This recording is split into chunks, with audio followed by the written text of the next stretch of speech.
예, 안녕하세요. 안녕하세요. 네. 이은진 선생님, 김인찬 선생님 이렇게 만나게 뵙게 돼서 무척 반갑고 또 이 주제로 이렇게 이야기 나누게 돼서 개인적으로 영광으로 생각합니다. 감사합니다. 저희도 영광입니다. 요즘 기후위기 이야기 많이 하고 또 오늘 이 모임도 그런 계기로 생긴 건데 약간 선생님들께서 실제로 이렇게 개인적으로 체감하시는 경우도 있으세요? 이렇게 확실히 느낀다라고 하는 점들이 있으세요? 네, 저 같은 경우에는 아무래도 과학 선생님이고 그 기후에 대해서 예민하기 때문에 날씨의 급변함이나 이런 것들을 조금 많이 인지 빨리 하는 편이에요. 근데 최근에 제가 10월 9일자에 서울 숲에 있는 페스티벌을 가게 됐는데 그날 날씨가 너무 좋았어요. 정말 이게 가을이구나 할 정도로 날씨가 너무 좋고 하늘도 높고 구름도 뭉게뭉게 피어있고 그러고 나서 바로 다음날 겨울이 왔구나 라는 걸 느껴질 정도로 온도가 쭉 내려가서 이 가을이 점점 줄어드는 것을 보면서 기후위기가 점점 심각해지고 있구나를 좀 알고 있습니다. 올해 여름에 사건 되게 많았잖아요. 비 많이 오고 이런 문제를 겪으면서 요즘 TV에서도 되게 기후위기라는 용어도 많이 쓰이는 것 같고 또 그걸로 피해 입은 사람들의 이야기도 되게 많이 보도되는 걸 봤어요. 그런데 분명히 용어는 기후재난, 기후위기 이런 걸 쓰는데 거기에 나오는 장면들은 좀 어떻게 보면 참 자극적인 장면 있잖아요. 안타깝고 불쌍하고 이런 장면들을 너무 많이 보여주는 거예요. 그래서 내일이 아니라 저 사람들 안 됐다 이런 거에 머물게 만드는 보도나 그리고 그런 장면을 사용해서 후원을 요청한다 이런 광고 같은 것들도 좀 많이 보여지는데 그걸 보면서 저거는 조금 그렇지 않나? 약간 아쉬운데? 이런 마음이 좀 들더라고요. 교수님은 어떻게 생각하셨는지 궁금합니다. 예, 선생님 지금 말씀하신데 저도 미디어 그런 경향에 대해서 이렇게 공감을 하고요. 또 이제 어떻게 보면 최근에 약간 변화도 있는 것 같아요.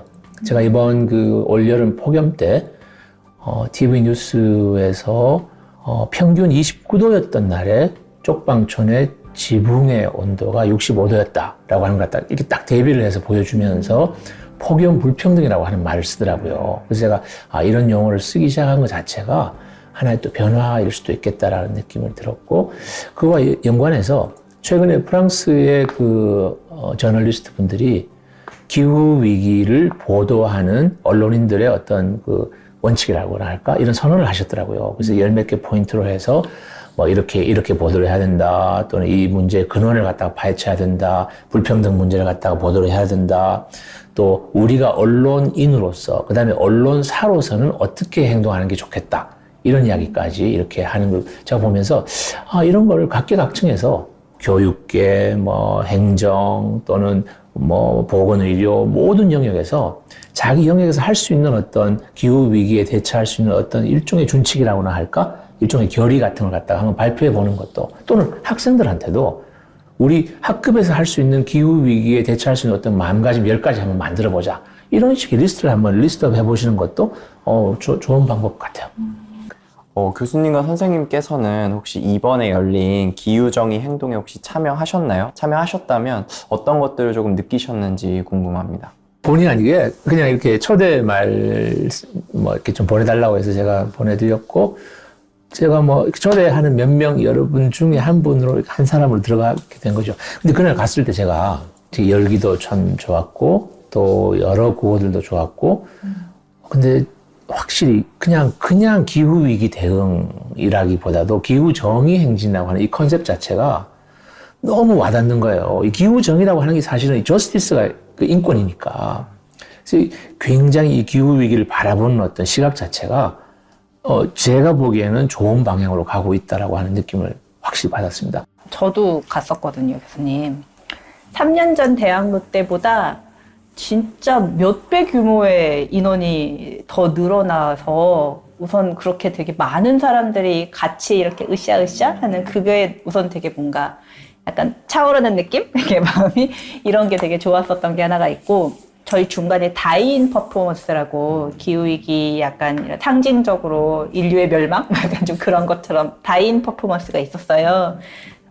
길에 이렇게 누워서 하늘을 올려다보는데 그날따라 너무 예쁜 하늘인 거예요. 하늘 이렇게 보면서 이 하늘이 언제까지 이렇게 볼 수 있지? 막 이 생각도 좀 들기도 했고, 그냥 3,000명 이렇게 넘는 사람들이 다 같이 길바닥에 눕는 경험도 되게 재미있기도 했고, 피켓들 하나하나 이제 택배 박스 뜯어온 피켓들 그렇게 메시지 써서 하는 것도 저는 되게 좋은 그런 시간이었어요. 교수님 말씀처럼 거기에서 외치는 구호들 하나하나가 우리 함께 뭘 잘해봐요를 넘어서서 기후 정의를 실현해 달라는 그런 요구들이 많이 있었잖아요. 그런 방향이나 이야기들이 더 많이 전달이 되고 또 들려졌으면 좋겠다 이런 마음이 좀 들더라고요. 교수님 얘기하신 것도 그렇고 그 기후정의 행동에서도 행진할 때도 그렇고 저희가 항상 얘기하는 게 기후위기가 어떤 환경의 그런 과학적인 문제만이 아니라 인권의 이슈와 계속 연결되는 이야기를 저희가 하잖아요. 저도 이제 인권을 중요하게 여기는 입장에서 기후위기 문제를 인권교육적인 측면으로 좀 접근을 해보려고 이렇게 노력을 하는데 수업을 준비하고 또 학생들이랑 활동을 하고 하면서 가끔씩 조금 어떻게 해야 되지? 라고 생각되는 지점들이 좀 있었어요. 그래서 예를 들면 이런 기후위기 문제를 이야기할 때 국가나 기업의 책무를 강조하는 쪽으로 가야 되나? 아니면 기후위기에 대해서 이렇게 행동하고 앞서 나가는 청소년들의 참여권을 가지고 이야기를 하는 게 더 좋을까? 아니면 기후재난의 직격탄을 맞고 있는 그런 흔히 얘기하는 사회적 약자 혹은 소수자들의 그런 입장을 좀 더 강조해서 얘기를 해야 되나? 그 방향이 비슷한 듯 하면서도 어디에 초점을 맞추느냐에 따라 조금씩 얘기가 달라지는 것 같다는 느낌이 들 때가 있는데 어떤 것을 더 많이 말하면 좋고 어떻게 접근하는 게 좋겠다고 생각하시는지 좀 궁금하더라고요. 저 사실 그 문제는 선생님들이 더 잘 아실 것 같은데 제가 보기에는요. 요즘은 이렇게 인권에서도 번들이라고 하는 번들이 일종의 꾸러미의 꾸러미. 그 번들로 접근을 해야 된다.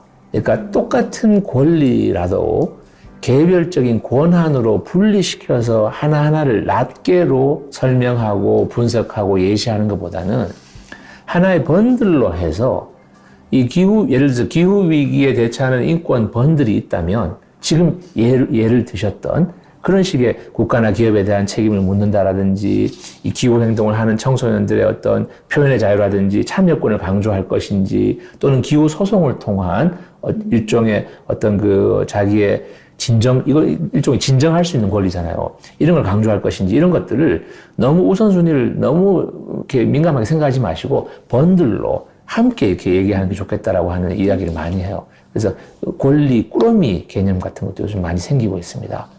그리고 제일 좋게로는 저는 어차피 우리가 이 삶이라고 하는 게 사회생활이나 이 삶이라고 하는 게 복합적이잖아요. 우리도 살아보면 분석적으로 개별화시켜서 하나하나를 묘사할 수는 있지만 이게 결국은 다 같이 이렇게 물려서 돌고 도는 거기 때문에 어떤 사례를 갖다가 이야기를 할 때 여러 차원을 같이 이야기를 하면서 이렇게 그냥 알게 만들면 될 것 같아요. 그리고 이걸 갖다가 어떤 식으로 어느 쪽에 더 강조점을 줄 것인가는 그거는 받아들이는 학생들 입장에서도 다른 감수성으로 다르게 생각할 수 있는 거기 때문에 교육자 입장에서 너무 우선순위를 갖다가 강조할 필요는 없지 않을까? 제가 그냥 그렇게 감을 가지고 있습니다. 저도 교수님께 이전에도 비슷한 질문을 드렸었고 그때 이 비슷한 얘기를 하셨었는데 기초적인 메시지에 좀 집중을 했으면 좋겠다라는 얘기를 해주시더라고요. 그래서 저도 그 기초적인 메시지가 뭘까, 내가 아이들에게 전해야 되는 그 기초적인 메시지가 뭘까라고 생각을 했을 때 저는 딱 두 가지더라고요. 하나는 기후위기의 원인은 인간의 활동 때문이다. 이 기후위기로 인해 피해들이 발생하면 그 발생을 받는 사람들이 특정 집단으로 국한된다. 이 부분이 저는 아이들에게 전달돼야 된다고 생각이 들었어요. 저는 기본적으로 이 문제가 근데 우리가 대화하는 수준보다는 사실은 학생들의 그 눈높이나 또는 일반 대중들 중에도요, 아직까지도 이 기후위기가 인간의 어떤 행동 때문에 귀결된 어떤 결과다라고 하는 거 잘 모르시는 분들도 아직도 저는 계실 거라고 보거든요. 그래서 기본적인 심지어는 제가 농담으로 말씀드리는 거지만 환경운동가한테 직접 들었던 이야기예요. 온실가스 얘기를 했더니 온실가스 그게 도시가스하고 같은 건가요? 이렇게 반문하시는 분이 계셨다는 거예요. 그러니까 사실 그래서 우리가 생각하는 것보다는 훨씬 더 기초적인 기본적인 메시지 전달에 좀 주안점을 두는 건 중요하다. 그런데 약간의 개방적인 어떤 물꼬는 터놔야 될 것 같아요. 예를 들어서 지금 단계에서는 특별히 피해 받으시는 분들이 이러한 분들이 특별히 피해를 받지만 기후위기가 심해질수록 이 피해가 더 올라가고 그게 언젠가는 우리한테 온다. 이런 정도의 개방적인 면은 이렇게 여지를 남겨두시는 것도 필요할 것 같아요. 이런 비슷한 의미에서 학생들이 그런 얘기를 하더라고요. 개인의 실천을 하면 바뀌나요? 이런 얘기를 할 때 사실 교사로서 이게 맞기도 하고 아니기도 하는 그 부분이 있으니까 참 자신 있게 말을 못하는 거예요. 선생님이나 교수님께서 혹시 생각하실 때 개인의 실천 왜 필요하다고 생각하시는지 궁금해요. 선생님 어떻게 생각하세요? 실천을 좀 강조하시는 편이세요? 저는 우선은 그래도 하는 게 되게 중요하다고 생각을 해서 강조를 하게 되는 것 같아요.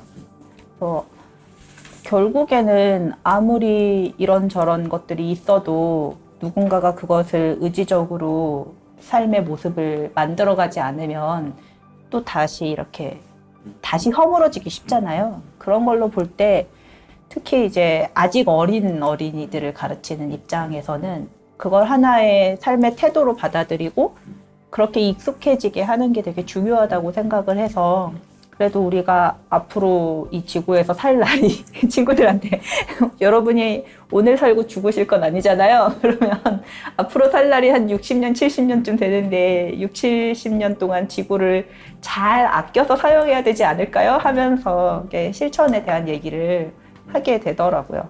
아직 어린 친구들이라 네, 그렇죠 하고 이렇게 수긍하기는 합니다. 사실 어떤 실천이 어떤 식의 효과를 낼 것인가라고 하는 일종의 저는 이걸 자판기식 사고방식이라고 생각하는데요. 이 자판기식 사고방식으로 너무 학생들이 세상을 상상하지 않도록 좀 시간의 지평을 길게 해서 좀 지도할 필요는 있는 것 같아요. 가랑비에 옷 젖는 식으로. 그 다음에 여러분들 지금 잘 먹고 또 열심히 잘 건강하게 잘 살면 지금 10년 뒤, 20년 뒤에 건강한 모습으로 자라는 거 아니겠느냐. 그러니까 이게 모든 걸 그때그때 어떤 벼락치기식의 바로바로 결과가 나는 식의 어떤 그런 식으로 상상을 하지 않도록 약간의 시간의 어떤 지평을 길게 잡는 이런 식의 교육이 좀 필요한 것 같아요. 저도 초반에는 아이들한테 이런 거 알려주면 아이들이 즉각적으로 위기감을 느끼고 직접 자신들이 행동하기 위해서 막 시위도 하고 캠페인도 벌일 거라고 혹은 그렇게 되길 바라고 아이들한테 했지만 문득 말씀하시는 것 들어보고 또 생각해 보니까 저도 어렸을 때부터 지구온난화에 대해서 배웠는데 불과 한 3, 4년 전부터 이제 관심을 갖기 시작했단 말이에요. 근데 이 마음이 든 것이 그 당시에 선생님들이 제게 뿌려주신 그 씨앗이 잘 묻어 있다가 어떠한 사건에 의해서 발현되지 않았을까. 그 계기로 딱 네, 접근하는 거죠. 네. 그래서 나도 아이들한테 심어주는 것 그것으로만 일단 목표를 잡는 것도 충분하다라는 생각을 갖게 됐어요. 그러니까 이 교육의 효과는요, 어떻게 발현될지 모릅니다. 실제로.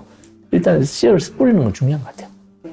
뭔가 희망이 생기기도 하고 엄청 오래 걸리겠구나라는 생각이 들기도 하고 장기적으로 그렇습니다. 가랑비 옷 젖는 식으로 생각을 하시는 게 좋을 것 같아요. 아까 말씀하시면서 정의가 이제 인권 문제다라는 말씀도 해주셨는데, 그럼 이제 기후 정의라는 이제 문구가 등장하기 시작하고 그 기후 정의를 통해서 이제 인권을 얘기해야 하는데, 사실 아이들 그리고 교수님께서 만나시는 그 20살 초반의 대학생들에게 이 기후 정의와 기후 불평등이라고 하는 어떤 개념을 이렇게 집어넣는 게 혹은 알려주는 게 참 쉽지 않더라고요. 그럼 초등학교는 더 어려울 것 같아요. 그럼 초등학교 입장에서는 어떻게 그거를 표현하고 계신지, 그리고 대학생 그 20살 초반 친구들한테는 어떻게 얘기하고 계신지 궁금합니다. 저는 개인적으로는 그 용어가 쉬운 말들은 아니긴 한데 그럼에도 불구하고 가르쳐줘야 되는 말이라고 생각을 할 때가 있어요. 왜냐하면 말이 생각을 만들기도 하잖아요. 우리의 세상을 바라보는 관점을 만들어주는 부분도 있다 보니까 그 용어를 알 때랑 언어를 전혀 모를 때랑 가지는 힘이 되게 좀 다른 느낌이 들거든요. 그래서 저희 반 같은 경우는 이제 제가 사실 지속적으로 인권 얘기를 하다 보니까 그냥 어느 순간 자연스럽게 불평등, 뭐 평등, 정의 이런 말들은 그냥 익숙하게 써요. 그 와중에서 그냥 기후 정의라는 개념이 새롭게 하나, 기후라는 관점을 바라보는 하나의 틀처럼 주어졌는데, 그런데 말씀하신 것처럼 그걸 용어를 갑자기 자, 지금부터 이 낱말은 기후정의야. 이 낱말은 기후불평등이야. 이렇게 가르쳐주는 건 너무 어려운 것 같고, 조금씩 이제 조사해보고, 생각해보고, 자료를 찾아보고, 이런 일들이 벌어지잖아. 근데 이런 표현, 이런 상황을 우리는 이렇게 부를 수 있어. 라고 이름을 붙여주는 게 전 되게 중요하다고. 결론적으로? 네, 결론적으로. 그런 말을 알 때랑, 그런데 전혀 모르고, 그냥 상황만 턱하니 주고 날 때랑은 되게 좀 다른 관점을 가지게 되는 것 같아서 결론적으로 생각도 해보고 논의도 해보고 나서 거기에 이름을 붙여주는 용도로 그렇게 가르쳐주고 있는 것 같아요. 저는 요즘 그 젊은이들이 공정에 대한 감각 굉장히 늘었고 굉장히 중시하고 있잖아요. 이게 공정하냐. 이 공정이라고 하는 걸 갖다가 적극적으로 기후에서도 이런 식의 상황을 겪는 사람이 그 학생이 생각하기에 입장을 바꿔놨을 때 페어하다고 생각하냐? 이렇게 질문을 던져볼 수도 있을 것 같아요. 그래서 저는 이 공정이라고 하는 이 이야기를 그 개별적이고 본인이 삶 속에서 겪는 여러 가지 페어한 점과 연결시켜서 전체적인 이 사회가 지금 공정한 것 같냐? 그리고 이런 기후 위기의 피해를 갖다가 이번에 파키스탄에서 대홍수가 나서 수많은 사람들이 가난한 사람들이 많이 피해받고 또 한국에서도 이번에 폭우 왔을 때 반지하에 사시던 발달 장애인 분들 식구들이 이렇게 됐는데 이거 공정하다고 생각하냐? 이렇게 한번 이야기해보는. 그러니까 있는 어떤 개념이나 어떤 이런 식의 접근 방식을 기후 이 문제에 넣어서 한번 넓게 해석할 수 있도록 이렇게 안내해보는 것도 중요할 것 같아요. 근데 저도 기후위기, 인권 이런 이야기를 어린이들이랑 하다 보면 약간 좀 어떡하지? 이런 지점이 좀 생기는 게 경제적으로 본인들이 어려워 본 적이 별로 없어서 그게 그냥 안타깝고 안 됐다. 근데 나는 참 안 그래서 다행이야. 이렇게 끝나는 것처럼 느껴질 때가 있더라고요. 그리고 사실 이 친구들은 에어컨을 틀면 바로 시원해지고 아무리 밖에가 더워도 그리고 물을 틀면 자연스럽게 나오고 얼마든지 쓸 수 있고 이런 환경 속에 있다 보니까 약간 기후위기로 인한 불평등 문제를 얘기하거나 혹은 인권의 이슈를 얘기했을 때 내일은 아니지만 쟤네들은 참 안 됐다 이런 약간 동정어린 시선에서 멈춰버리는 것 같은 느낌이 들 때가 있어서 그 지점이 항상 저한테 어려운 숙제 같은 거예요.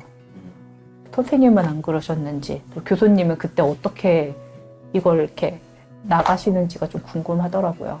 저도 먼저 말씀드리면 학교 현장에서 제일 느끼고 있는 게 그런 부분이거든요. 아이들이 에너지가 아까운지 모른다 하는 걸 너무 실감하는 거예요. 그냥 추우면 에어컨 전원 버튼을 누르면 추우면 따뜻한 거 나오고 또 따뜻하면 추운 게 나오고 선풍기 틀어놓고 체육 시간에 그냥 나가고 이런 것들이 아이들이 당연하다고 느낄 수밖에 없는 것도 이해는 하지만 이게 과연 좋은 걸까? 이 경제적 풍요로움이 아이들을 이렇게 민감하지 못하게 하는 것들이 과연 좋은 걸까 하는 안타까움을 가지고 있습니다. 네. 저는 좋은 사례가 최근에 유럽에서 벌어지고 있다고 봐요. 아시다시피 러시아 우크라이나 전쟁 나면서 러시아에서 공급하던 이 가스를 갖다가 끊었잖아요. 그러면서 지금 유럽이 난리예요. 우리는 그나마 그 영향에서 지금 당장 올겨울은 유럽만큼은 아닐 거라고 이야기를 하는데 유럽은 지금 실제로 가뭄 때문에 매일 머리도 뭐 감지 말아라. 아마 뉴스 보셨을 겁니다. 그 다음에 샤워 시간도 5분 이상 하지 말아라. 그 다음에 이번 겨울에 뭐 구체적으로 난방 몇 도 이상 하지 말아라. 이런 게 지금 나오고 있거든요. 제가 아는 독일의 친구가 이메일로 요즘 어떠냐 이렇게 안부를 했더니 말 그대로 제가 표현할게요. 요즘 허러블하다.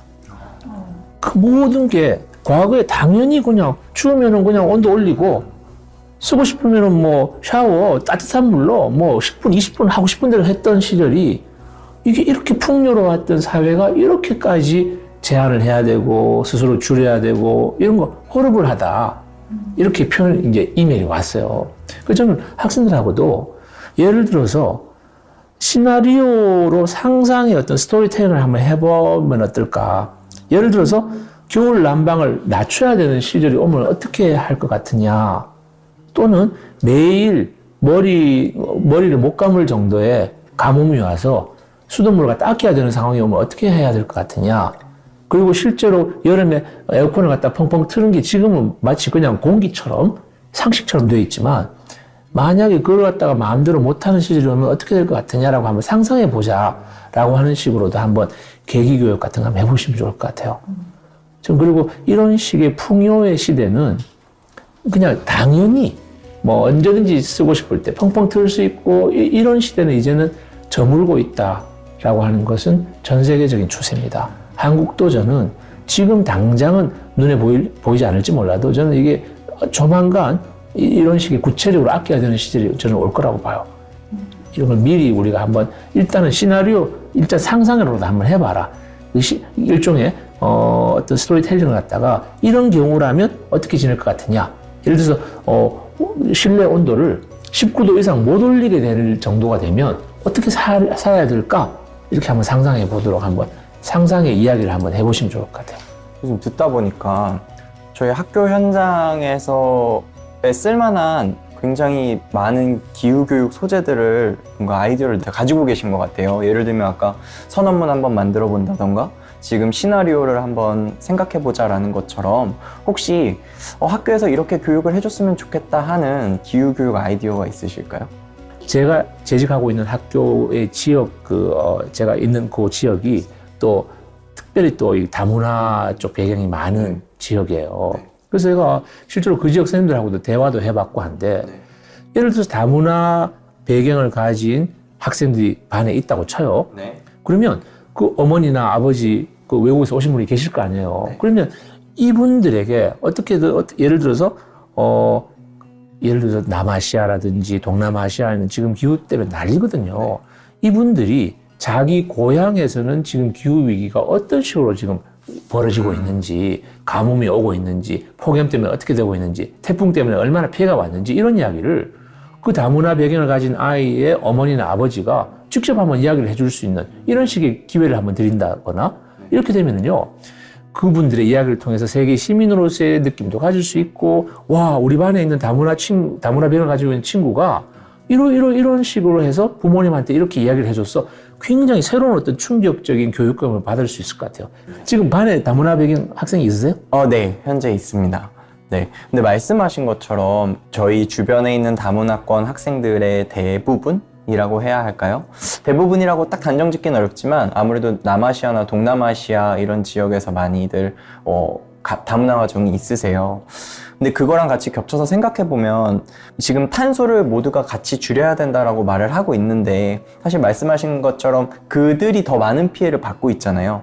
그럼 과연 모두에게 동등하게 탄소를 줄이세요 하는 것이 옳은가라는 생각이 문득 갖게 되더라고요. 근데 교수님이나 선생님들은 어떤 생각을 가지고 계신지 궁금합니다. 그런 걸 어떻게 교육적으로 이야기하세요? 제가 이제 맞닥뜨린 어렵다고 느끼는 지점 중에 하나인데, 이제 아까 교수님 이야기나 선생님 얘기를 들으면서도 그런 생각이 드는 거예요. 아직 어린 학생들이라 그럴 수도 있는데 상상하는 시나리오를 쓰면 백발백중 이렇게 머릿속에 그려지는 장면이 지구 멸망 시나리오가 나오는 거예요. 이게 참 모든 네. 넷플릭스가 문제예요. 그런가 봐요.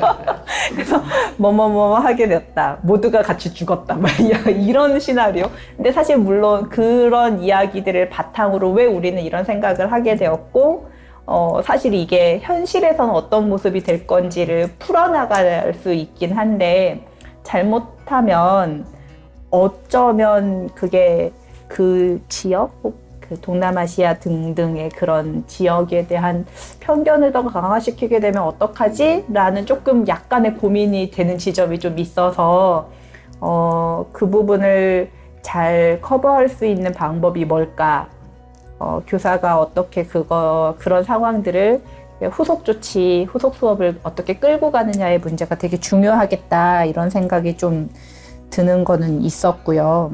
그럼에도 불구하고 불평등하게 존재하고 있는 어떤 상황이니까 약간 위험이라든지 피해가 있다면 탄소의 사용 역시 조금 달라질 수밖에 없다는 것은 결과적으로도 어린이들도 저는 아는 것 같더라고요. 이렇게 앞에서 선수적으로 이런 기후위기의 피해가 다 다르게 나타나고 또 발전 정도 역시 흔히 이야기하는 선진국 국가랑 그렇지 않은 국가들이 대비되어서 이렇게 있는데 모두에게 똑같은 제한 조치가 취해진다라는 것이 어린이들도 감각적으로 이건 아닌데 라고 생각하는 지점들이 있다 보니까 모두에게 감하라는 걸 똑같이 얘기하지 않아도 그걸 받아들이는 것 같은 건 있어요. 거기서 한 발 더 나아가서 더 많이 배출한 누적적인 역사적 그 책임이 있는 쪽이 예를 들어서 소위 먼저 발전했던 소위 선진국들이라든지 또는 빈부격차에 따라서도 현재 빈부격차에 따라서도 잘 사는 상위층이 훨씬 더 많은 탄소 배출하고 이런 이야기를 학생들의 눈높이에 맞춰서 전달하는 건 분명히 중요한 것 같고 역으로 뒤집어서 별 책임이 없으면서도 힘든 분들 이런 분들에 대한 적극적인 어떤 사회적인 조치 또는 사회 정책, 복지적인 어떤 아까 우리가 얘기했던 사회권적인 어떤 제공 이런 것도 굉장히 저는 학생들 입장에서 이해할 수 있도록 안내해 주는 건 좋을 것 같아요. 우리가 흔히 기후 문제를 똑같이 그냥 종말에 입각한 산술적으로 몇 프로를 주자는데 이런 게 아니고 월말을 걱정해야 되는 사람들한테는요. 종말이 눈에 보이지 않습니다. 그리고 힘든 사람들한테는요. 이렇게 하면 세상 끝난다, 큰일 난다라고 해봐요. 그래? 어차피 난 지금도 힘들어. 이렇게 나와요. 그래서 이런 분들한테는 오히려 훨씬 더한 어떤 조치를 취해드려야 됩니다. 어떤 불평등을 해소하고 사회 정책적인 면으로 이 어려운 분들의 삶을 갖다가 어떻게 보면은요, 이분들은 지금보다 탄소를 약간 더 써야 될지도 몰라요. 삶의 질이라고 하는 문제에서는. 그리고 훨씬 더 지금 많이 배출하고 있는 쪽에서는 훨씬 낮춰야 되고. 그게 진짜 기후 정의인 거. 그렇죠. 거기에 맞는 컨셉이 가는 거죠. 우리가 사실 기후 위기만 가지고 얘기를 하면 정말 결론이 다 같이 줄여, 다 같이 허리를 졸라매자 이런 결론으로 자꾸 흘러가고 각자가 똑같은 동등한 역할과 책임을 가지고 있는 것처럼 얘기를 하는데 사실은 말씀하신 것처럼 지금까지 어떻게 보면 좀 펑펑 써왔었던 사람들은 조금 더 하고 하는 노력이 필요한 것 같고 여전히 필수 자원이 제대로 충족되지 못하는 사람들 같은 경우에서는 그래서 또 인권적인 관점에서 그들의 삶에 대한 부분들이 그렇죠. 필요한 게 아닌가 충족시켜드려야 되는. 네, 그런 생각이 들어서 진짜 이거는 두 다리를 같이 기후위기 얘기도 하면서 동시에 인권 얘기도 하면서 이렇게 두 다리를 다 같이 가지고 가야겠다 이 생각이 다시 한번 들었고요. 기후위기와 관련해서도 학생들하고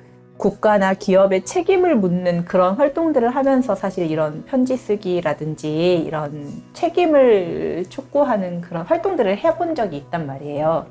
그래서 그런 되게 좀 어려운 주제라고 생각을 했는데 생각보다 정말 쉽게 쓰고 나서 한 가지 충격을 받았던 거는 봐봐 얘네들의 탓이야. 니네들이 문제잖아. 우리는 아무 책임 없어. 약간 이런 결론 아닌 결론처럼 되는? 그러니까 인식 자체가 좀 그런 인식을 가지는 모습을 보면서 그거는 아닌 것 같은데 물론 그들의 책임이 크지만 그러니까 나는 아무 책임 없어. 막 약간 이렇게 뒤로 물러나서 그러고 머무는 것 같은 느낌이 들 때가 있어서 이런 국가나 기업의 책임을 묻는 구조적인 접근도 필요한데 사실은 어쩌면 우리의 일상의 삶 자체를 좀 바꿔나가는 실천도 같이 가야 되는 부분이잖아요.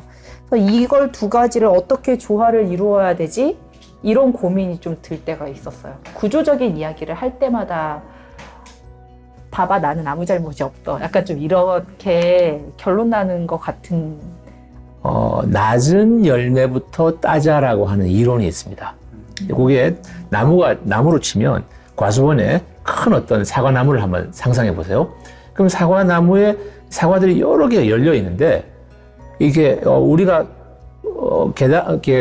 사다리를 갖고 가지 않아도 그냥 서서 팔만 뻗쳐서 딸 수 있는 아래쪽에 달려있는 열매들이 일부 있죠. 약간의 열매들이 있고 이제 그 위에 높은데 열매들이 훨씬 더 많이 달려 있어요. 근데 이 열매들을 다 따야지만 말하자면 기후위기를 우리가 극복할 수 있는 이게 되는 거죠. 근데 낮게 달려있는 열매들은 일종의 우리가 실천을 통해서 할 수 있는 개인의 어떤 환경 실천이라고 생각한다면 위에 달려있는 열매들은 국가나 기업에 대해서 특히 국가에 대해서 이걸 책임을 져라. 이게 인권의 원래 구도가 국가의 책무성을 지우는 거잖아요. 그러니까 인권에서도 개인의 의무도 있습니다, 사실은.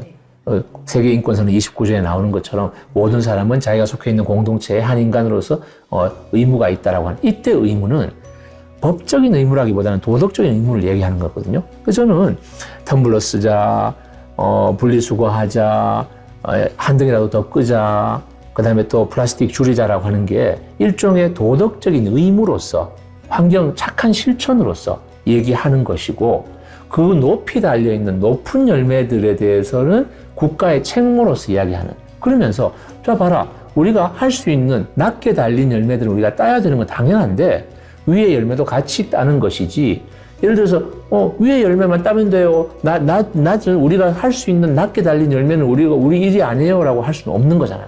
같이 따야 되는 것이다. 광주리를 기후위기 극복이라고 하는 광주리를 채우려면은 낮은 열매와 높게 달린 열매를 다 같이 따야 된다. 그 낮은 열매 따는 것은 우리들이 직접 행동을 통해서 하는 것이고 높게 달린 열매를 갖다가 사다리를 통해서 하는 것은 민주시민으로서의 참여와 녹색 민주시민으로서의 어떤 의식 같은 게 우리가 나중에 여러분들이 커서 투표를 통해서 또는 어떤 시민으로서의 참여를 통해서 할 수 있는 방식, 정치적인 어떤 해법을 모색하는 방식 같은 것은 높게 달린 열매를 따는 방식이다. 낮게 달린 열매와 높게 달린 사과를 같이 따자. 이렇게 지도하면 어떨까 이런 말씀을 드리고 싶어요. 네, 저도 이은준 선생님께서 말씀하신 부분이 아무래도 학교 현장에서 교육을 하다 보니까 공감되는 부분이 있었어요. 우선은 지금 현재 기후위기와 관련된 어떤 정책들을 환경적으로 바꾸기 위해서는 말씀하신 대로 민원을 넣거나 투표를 해가지고 우리가 환경적인 부분을 요구한다라는 걸 보여주는 것이 효과적인데 그 부분이 너무 수동적인 것 같은 거예요. 제가 봤을 땐. 근데 아이들은 남한테 탓을 하는 것이 아니라 스스로 책임감을 갖고 앞으로도 살아가야 되는데 그럼 어떠한 삶을 살도록 가르쳐야 할까라고 했을 때 저는 아이들이 스스로 영향을 미치는 삶을 살았으면 하는 바람이 있었던 거예요. 그래서 요구하는 것도 함께 가지만 자신의 삶이 기후 감수성을 가지고 자신이 만약에 공부를 좀 잘한다. 그런 과학적으로 탄소를 포집하는 연구 기술자가 될 수도 있는 방법도 하나의 기후 행동이라고 저는 생각하고 있고 또 타일러 라시처럼 유명인이 돼서 공기업이나 회사 큰 대기업에 가서 강연하는 삶 그런 것도 하나의 기후 행동이라고 생각하기 때문에 아이들한테 자신의 비전을 자신의 꿈을 나아가면서 주변에 계속 기후와 환경과 관련된 얘기를 하는 그런 삶을 살아라 라고 아이들에게 알려주고 있습니다. 그러니까 저는 이런 식의 예를 들어서 그림에 관심이 있으면 그림에 소질이 있고 관심이 있는 학생은 그 그림으로써 그것도 또 색다른 어떤 디자인적인 한글과 예를 들면 그런 걸 연결시켜서 기후위기에 크게 공헌할 수도 있고 그런 식의 엄청난 어떤 서 있는 자리에서 할 수 있는 방향에서 이렇게 지도를 할 수 있도록 넓게 지도를 해주시면 좋겠어요. 되게 맞는 얘기이신 것 같아요. 그러니까 되게 통합적인 접근이 필요하겠다 이런 생각이 좀 들었고요. 예전에 외국의 한 청소년 활동가 분이 계셨는데 그분이 무슨 얘기를 해주셨었냐면 학교에서 사실 되게 땡땡 교육 진짜 많잖아요. 기후도 기후 교육 이렇게 있고 뭐 안전 교육 따로 있고 뭐 인권도 따로 있고 뭐 온갖 다른 땡땡 교육들이 많이 있는데 그 외국인 청소년 분이 뭐라고 얘기했냐면 나는 한 명의 인간이지 요만큼은 기후와 관련돼 있고 요만큼은 뭐 안전이고 요만큼은 인권이고 이렇게 분절돼 있지 않다라고 얘기를 하면서 한 가지 이게 나라는 온전한 인간의 삶을 되게 약간 좀 통합적으로 바라봐 줘야 되는 거 아니냐고 이렇게 얘기했었던 기억이 있는데 기후위기도 관련해서 맞는 것 같아요. 그래서 우리가 기업이나 국가의 책임을 묻는 방식이 조금 더 창의적인 필요가 있겠구나 이 생각도 좀 하나 들었고 책임을 묻고 끝이 아니라 그게 이제 삶이랑 말씀해 주신 예시들을 활용해서 연결해서 얘기가 이어질 수 있도록 세팅이 필요하겠다 이런 생각이 들었습니다. 좋은 아이디어 감사합니다. 요즘 또 평균 수명이 늘어나고 있는 상태잖아요. 그래서 선생님들이 가르치고 있는 적어도 초등학생들은 거의 대부분, 중등학생들도 요즘의 추세를 보면 상당 학생들이 22세기를 거의 다 볼 거라고 저는 예상이 됩니다. 그랬을 때 선생님들께서 이 긴 어떤 시간적인 어떤 지평을 이 기후위기에서 어떻게 상상하고 계시는 건지 이런 문제를 어떻게 다루고 계신 건지 참 궁금해요. 뭐 이 친구들은 나중에 자기가 어떻게 살고 있을 거라고 생각할까? 이런 생각이 들어서 물어본 적이 있어요. 네, 그랬더니 이 친구들이 아직 뭐 삶의 길이나 경험이 좀 짧아서 그러겠지만 저희 할머니가 하는 것처럼 하겠죠. 할아버지처럼 살고 있겠죠. 뭐 손주 키우고 강아지 키우고 이러고 있을 것 같아요. 라고 얘기를 가볍게 해요. 아직은 어려서. 근데 그러면서 이제 한두 명 정도는 가끔씩 그때까지 우리는 어쩌면 밖에 못 나갈지도 모르겠어요. 막 가끔씩 이런 친구들이 얘기를 할 때가 있거든요. 근데 언제 그런 얘기를 하냐면 자기들이 그런 비슷한 일들을 겪고 있을 때 예를 들어서 뭐 태풍으로 활동이 취소가 된 날 이럴 때는 되게 심각하고 시무룩한 표정으로 선생님 저희 앞으로 다 죽을지도 몰라요 이런 생각을 하고 이런 말을 하기도 하더라고요. 그래서 저도 이 친구들을 바라보면서 이 어린이들이 살아갈 앞으로의 모습은 어떻게 되어야 되고 또 될까 이런 생각을 하면 좀 마음이 무거워지기도 하더라고요. 그래서 안타까웠어요. 저희 아이들도 같은 생각을 가지고 있고요. 저 스스로 개인적으로는 그 요즘 사회에서 저희 세대들을 보고 부모보다 못 사는 첫 세대라고 얘기를 하고 있잖아요. 근데 이게 계속 반복되지 않을까? 그러니까 당연하시 부모보다 우리는 못 살아의 세대가 되지 않을까라는 걱정이 있어요. 예를 들면 뭐 빈부격차나 교육격차가 벌어져서 이 불평등이 자체가 만연해지는 그런 사회가 되지 않을까.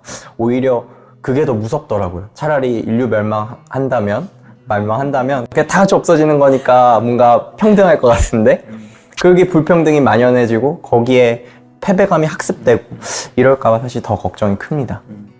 사실 우리가 이 기후위기를 교육으로 담당할 때는 항상 이 미래 시점에서의 어떤 예상이라든지 일종의 시나리오적인 어떤 사고방식이라든지 또는 일종의 미래 문해력에 해당되는 그래서 제가 이제 왜 보면 우리가 인터넷 같은 데 보면은요 이 22세기까지의 X는 이렇게 시간의 축과 Y는 이렇게 뭐 몇 프로 우리가 탄소 배출하면 몇 도가 되고 몇 프로 하면 몇 도가 되고 이런 게 있잖아요. 그거가 대입을 시켜서 그 학생들한테 이런 그 훈련을 한번 시켜보면 좋겠어요. 내가 대학 갈 때 몇 도 정도의 사회가 될까?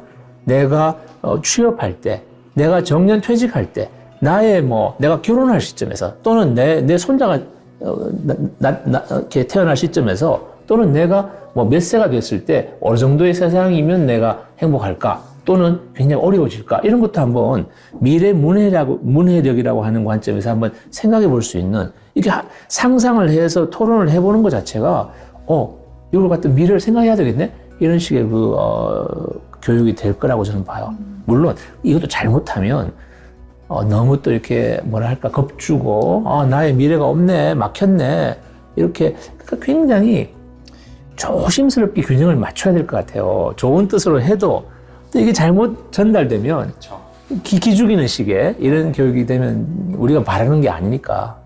같은 이야기라도 이렇게 어떻게 쓰이고 어떻게 받아들이고 하는 것은 참 이렇게 다양한 반응이 나올 수밖에 없는 것 같아요. 근데 저는 기본적으로 그게 냉소적이든 부정적이든 간에 적어도 반응을 한다라고 하는 것은 관심이 있다는 뜻이라고 저는 봐요.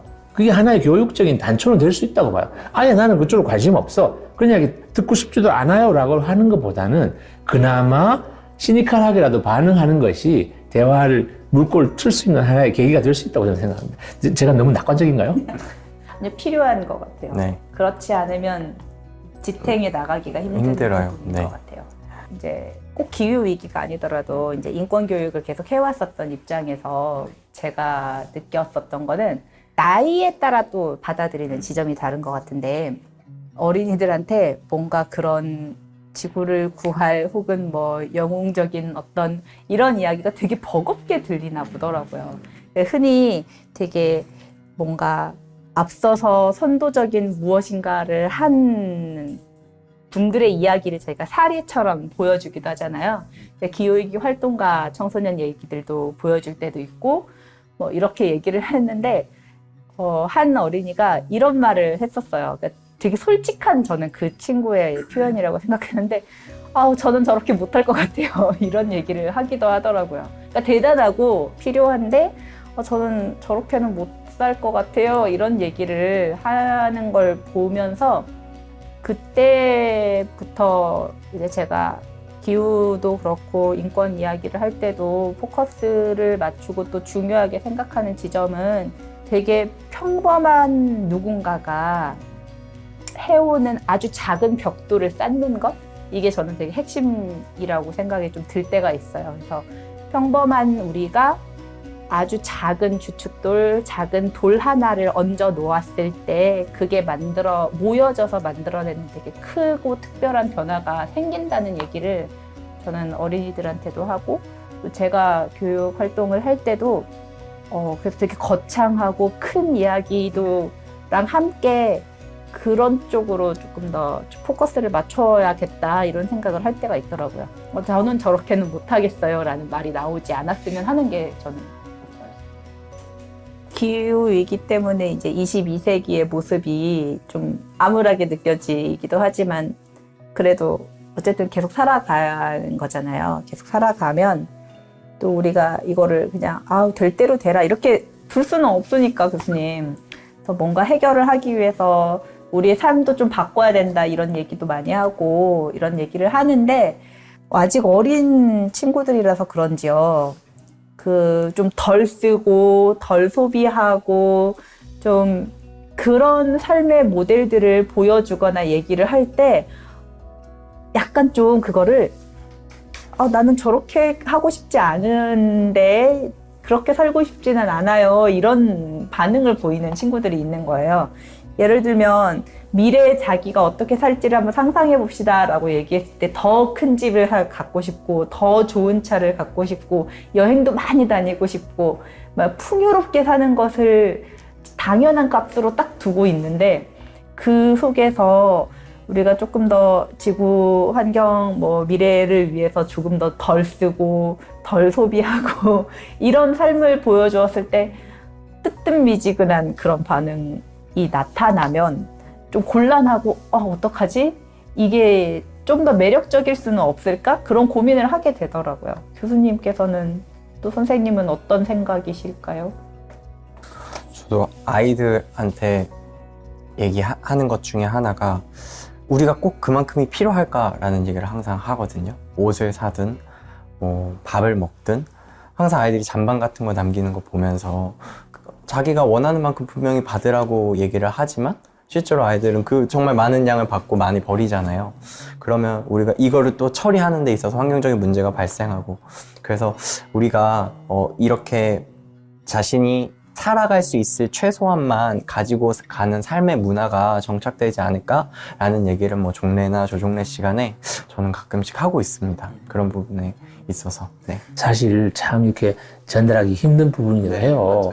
제가 국제 개발론도 가르치고 있는데 제가 가르치는 기본적인 국제 개발론의 이렇게 지향 자체가 현재와 같은 이 무한정한 풍요의 시대, 무한정한 성장의 시대는 어차피 지속 불가능하다라고 하는 걸 전제로 깔고 이야기를 하는데 이 풍요에 중독된 세대들은요, 이 메시지 자체가 받아들이기가 참 어려운 것 같아요. 이해도 안 되고 그런 말 이야기 듣기도 싫고 나들 어쩌라고 나는 이런 생활에 이렇게 편하게 이렇게 적응해 있는데 어떤 느낌이 있거든요. 그런데 어떻게 해요? 저는 이걸 가치관적으로 전달할 수도 있지만 저는 팩트로서 전달할 수도 있다고 봐요.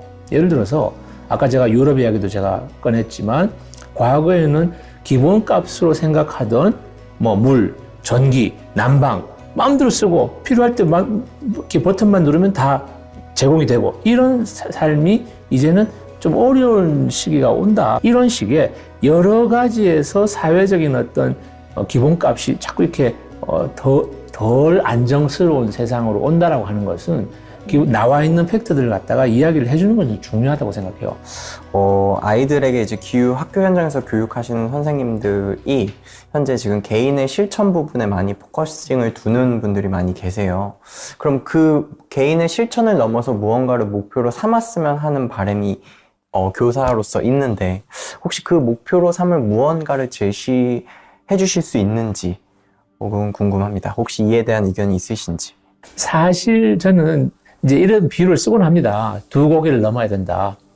이 기후 생태 위기에 대한 우리 대처 방안은 약간 낮은 고개 하나, 더 높은 고개 하나, 두 고개를 넘어야 되고 첫째 고개는 우리가 할 수 있는 아까 제가 이렇게 낮게 달린 과일부터 따자라고 했던 거하고 연결되는 포인트인데요. 일단 첫 번째 고개는 우리의 착한 실천, 우리 개인적으로 할 수 있는 각종 뭐 절약하고 분리배출하고 쓰레기 줄이고 플라스틱 줄이고 다음 달부터인가 곧 이제 매장에서 이 플라스틱 그 빨대 이제 전혀 안 쓰게 된다고 하더라고요. 곧 조만간 이제 그런 식의 삶에 맞춰가는 첫째 고개가 있다면 거기에서 멈추지 말고 두 번째 고개를 가야 되는 거죠. 약간 더 높은 두 번째 고개. 그게 바로 지금 질문하신 그런 식의 어떤 거시적이고 구조적이고 더 거창하게 말하면 사실은 이게 정치적인 문제이기도 해요. 저는 그래서 제가 생각하는 제가 생각해 본 개념이 녹색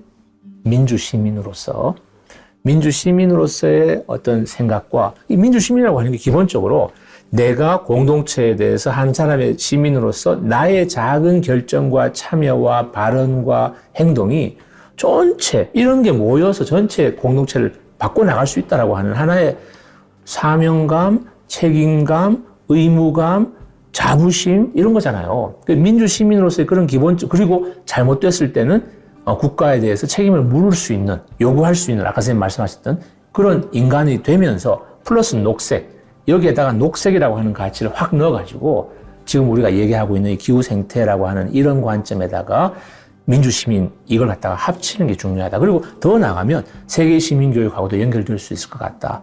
저는 특별한 어떤 기후 위기에 대한 특별한 그 별도의 교육이 필요하다기보다는 기존의 좋은 교육들, 기존의 인권교육, 기존의 민주시민교육, 기존의 세계 시민교육 같은 데다가 이 녹색이라고 하는 가치를 새롭게 집어넣어가지고 새롭게 해석해서 확장시킬 수 있는 이런 방식도 한번 생각해 보시면 좋겠다. 그렇게 말씀드리고 싶어요.